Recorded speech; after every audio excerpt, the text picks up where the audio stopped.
Welcome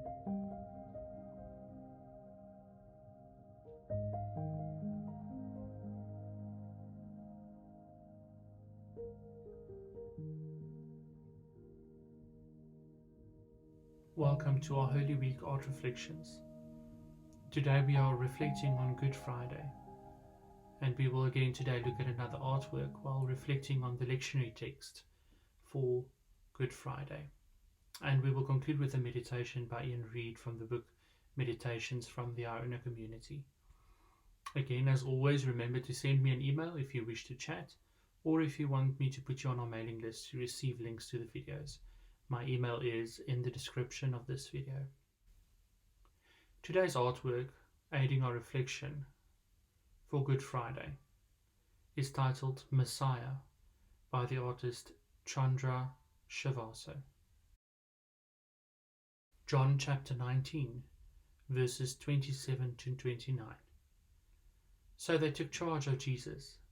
He went out carrying his cross and came to the place of the skull, as it is called. In Hebrew it's called Golgotha. There they crucified him, and they also crucified two other men, one on each side, with Jesus between them. Pilate wrote a notice and had it put on the cross.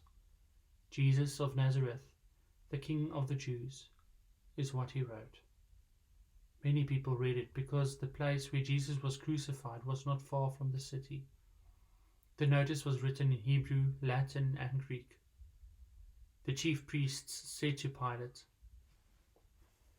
"Do not write the King of the Jews, but rather this man said, 'I am the King of the Jews.'" Pilate answered, "What I have written stays written."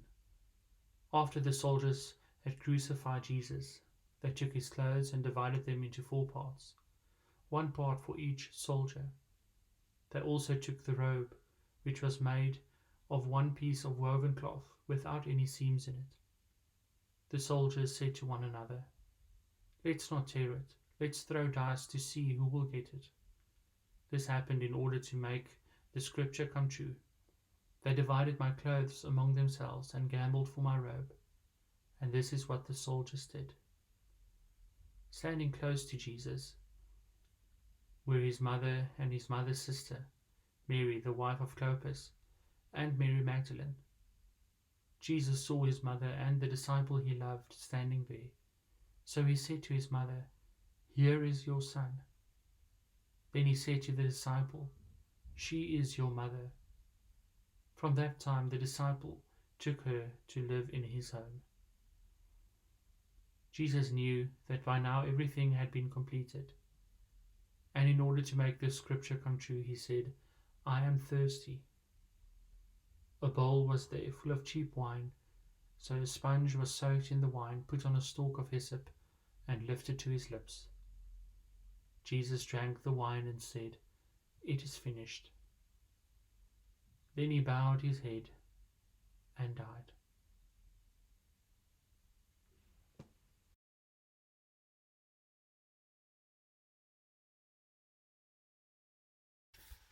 Our meditation by Ian Reid in the book Meditations from the Iona Community is titled Bearing the Cross. The soldier had the right to compel those who were not Roman citizens to carry burdens. He was part of a colonial power. In South Africa we saw white people compelling black people to carry crosses. Was South Africa a microcosm of the whole world where whites have privileges over blacks? Like the soldier, we confess that we share in the corporate guilt of the privileged world. We have received more than our fair share of the world's goods. We have shared in the imposition of burdens on others. Jesus, forgive us. Simon was forced to carry the cross for Jesus. What were his feelings? Did he later rejoice in the honor that he had been chosen to carry the cross for Jesus? Like Simon, we have been compelled to carry crosses. We have carried the burdens of others. Jesus, forgive our murmuring of complaints. Jesus, accept our thanks for the privilege of serving others, and in serving them, serving you. Jesus was handcuffed to the soldier like a common convict. He was too physically weak to carry the cross. Still, he identifies himself with convicted prisoners and those who are weak. Jesus, when we feel condemned, help us to know you share our guilt, and where we feel weak, help us to know you share our weakness.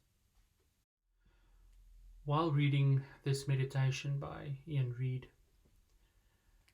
I'm brought to the realization that today on Good Friday, when we think about Jesus' journey to the cross,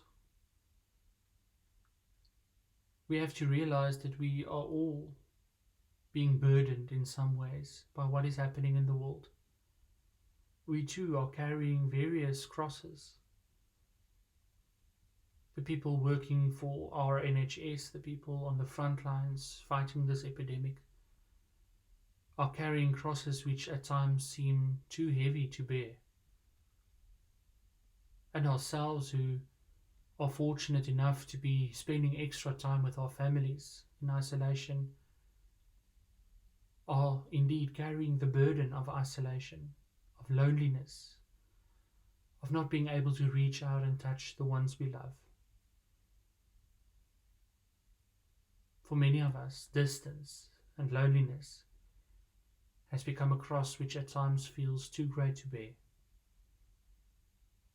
Not to mention those who have lost loved ones in this epidemic. So instead of sermons or in-depth reflections on the theological aspects of this day, of Good Friday, let us in silence reflect on Jesus' isolation on the cross. Let's give him our burdens, our cross. He can do so much more with it than we can. Let's give a few moments for silent prayer and reflection before concluding with the Lord's Prayer.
Our Father who art in heaven, hallowed be thy name.